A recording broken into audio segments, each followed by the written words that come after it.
So how do you recommend somebody getting to the point of where they can kind of recognize value and be a sniper when a deal comes up? And to kind of piggyback off that, are you guys focused only in one area? We know 4 or 5 markets really well. I lived in Atlanta, Georgia for 4 years, so I know the market. Plus, I had all my houses pretty much in Atlanta, and they were scattered all over Atlanta. So I knew the good pockets from the bad pockets. When I moved back to South Florida, I delivered a Florida investor base, something they didn't have before, which is a different market. So Atlanta's always a market that we're looking at because we know it so well, and really all over Florida. Most of our portfolio is concentrated in Central Florida, Jacksonville, Tampa, Orlando. We have Palm Beach, we have Broward County, Fort Lauderdale, and then we have Atlanta, and we're flying up on Monday on a deal in Nashville, and we're looking at stuff in Charlotte. So it's the Southeast, and it's markets that I want to be in. It's markets that I like, that I don't mind visiting, and it's markets that are easy to get to.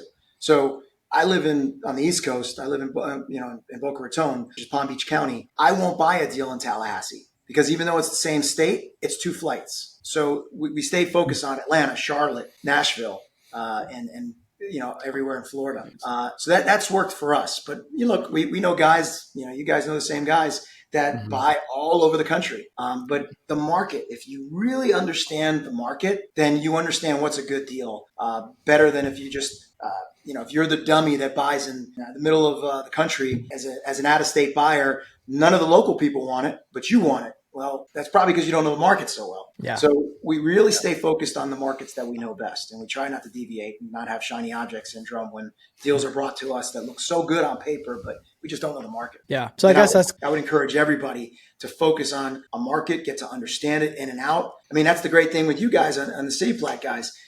They know, you guys know Raleigh like the back of your hand. So it makes investing much less risky. Yeah, that's definitely true. So your recommendation for somebody brand new would be probably just look at one market to start and get really good at that one market, right? Yeah, learn every nuance about the market, get to know the building owners, how long they've owned it. That's how we got started. We got started in one specific market, and then we started branching off.